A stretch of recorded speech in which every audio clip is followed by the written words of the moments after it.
They say success is the best revenge, but watching your family realize that their worthless gamer now owns their company? That's priceless. I'm David Chun, 28 years old, and this is the story of how my family's constant ridicule of my gaming addiction backfired spectacularly when I ended up acquiring their failing family business. Growing up in a traditional Asian American family, expectations were always crystal clear. Excel in school, get into a prestigious university, become a doctor or lawyer, and eventually take over the family's manufacturing business. My older brother Michael followed this path perfectly. I, on the other hand, had different interests. From the moment I first picked up a controller at age 6, I was hooked. Gaming wasn't just entertainment for me. It was a gateway to endless possibilities.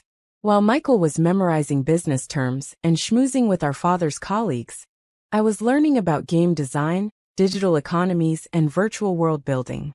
Playing games won't pay bills, my father would scream during our frequent arguments. Look at your brother. He's already learning the business. What will you do with your life? My mother wasn't any better. She'd confiscate my gaming equipment, signing me up for extra tutoring instead. No son of mine will become a worthless gamer, she'd declare, while proudly showing off Michael's business school acceptance letters to relatives. But they didn't understand that while they saw me wasting time gaming, I was actually building something. I wasn't just playing games. I was studying them, understanding their mechanics, and learning how to create them. By 16, I was already developing small indie games and selling them online. He's in his room playing games again. My brother would report to our parents, shaking his head disapprovingly. How will he ever run Chin Manufacturing with me? The truth was, I had no interest in running our family's traditional manufacturing business. Chin Manufacturing produced industrial parts, important work, but not exactly cutting edge. While they were stuck in the old way of doing things, I was looking toward the future. My first real break came during my senior year of high school. A game I developed, Quantum Shift, caught the attention of a small publisher.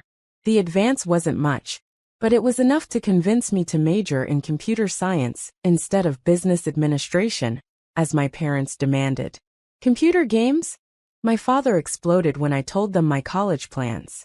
You want to throw away generations of family business for computer games? My mother cried for days. Michael just smirked and said, well, I guess I'll be running the company alone then. College was both a blessing and a curse. Away from my family's constant criticism, I could finally focus on what I loved. I took extra classes in game design and digital animation, while also studying business and marketing. I knew that to succeed in the gaming industry, I needed to understand both the creative and business sides. During my sophomore year, I founded Nova Gaming Studios with 2 classmates. We started small, developing mobile games while living on ramen noodles and coffee. Our first few games were modest successes, but we were learning and improving with each release. Meanwhile, back home, Michael had graduated and taken his position as heir apparent at Chin Manufacturing. Family dinners, when I could be bothered to attend, were exercises in humiliation. So still playing your little games? Michael would ask, adjusting his expensive tie. The company had another record quarter, by the way. Real business, not virtual nonsense.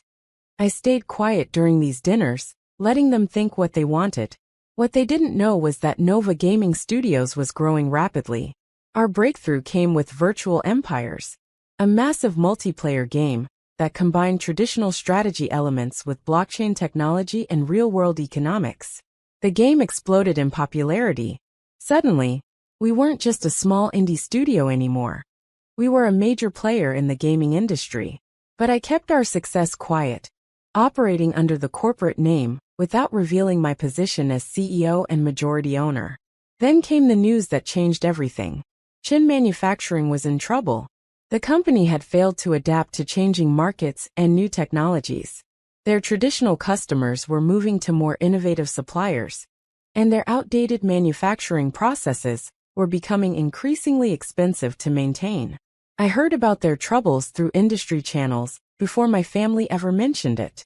Michael, for all his business school education, had been too proud to modernize the company's operations. My father, set in his ways, had resisted any significant changes to their business model. The day everything came to a head, I was sitting in my office, not the small startup space we'd begun with, but the entire top floor of a downtown high-rise.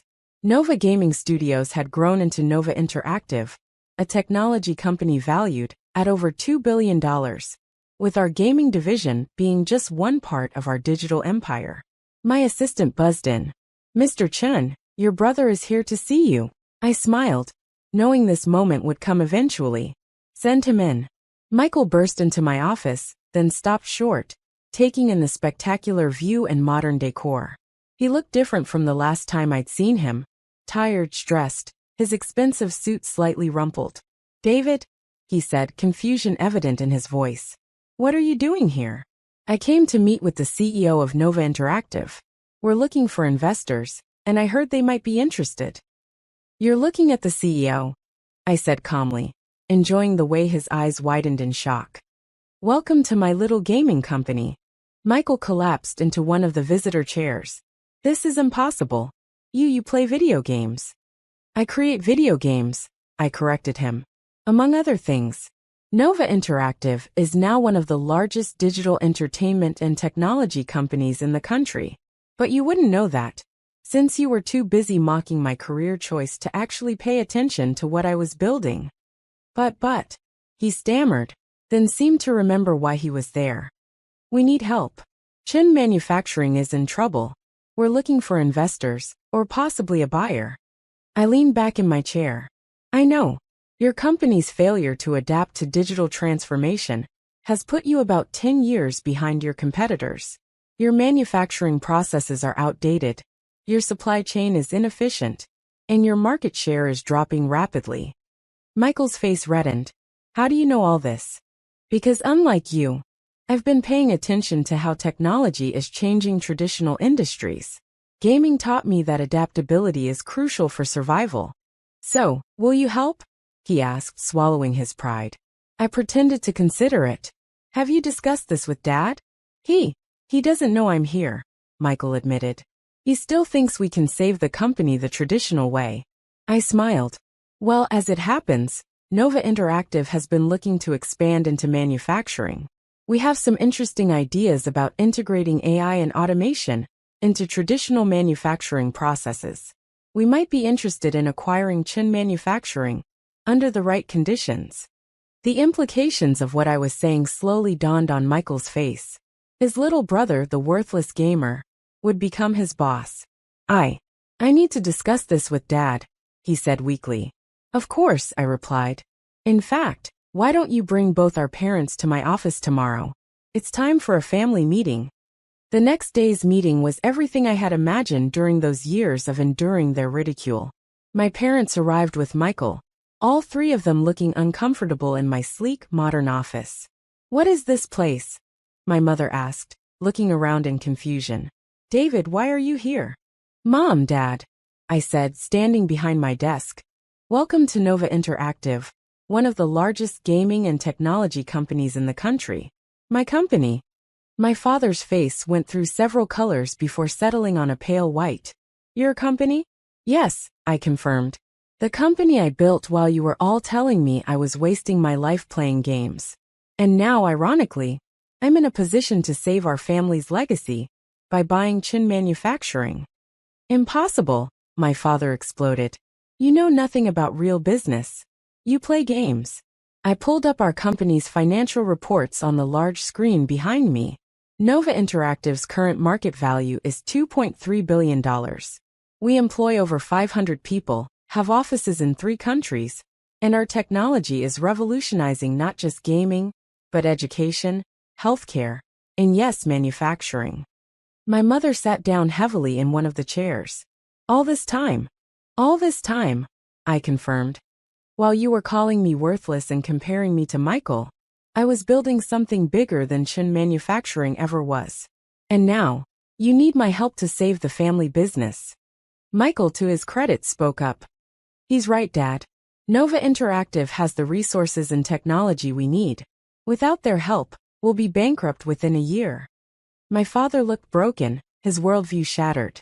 The son he'd dismissed as a failure was now his only hope for saving his life's work. What are your terms? He finally asked. I laid out my proposal. Nova Interactive would acquire Chun Manufacturing, modernize its operations with our technology, and retain most of the employees, including my family, if they were willing to adapt to the new way of doing things. But understand this, I added. If you stay, you'll be working for me. No special treatment, no executive positions based on family ties. You'll have to earn your place in the company, just like everyone else. Working for you? My father repeated incredulously. My son who plays video games? Your son who built $1 billion technology company, I corrected him. Times have changed, Dad. The question is, are you willing to change with them? The acquisition process was complicated, both professionally and personally. My parents struggled to accept their new reality, where their gaming-addicted son was now their boss. Michael, surprisingly, adapted better than expected.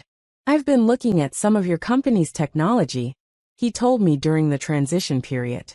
It's incredible how you've integrated gaming concepts into real-world applications. I never understood before.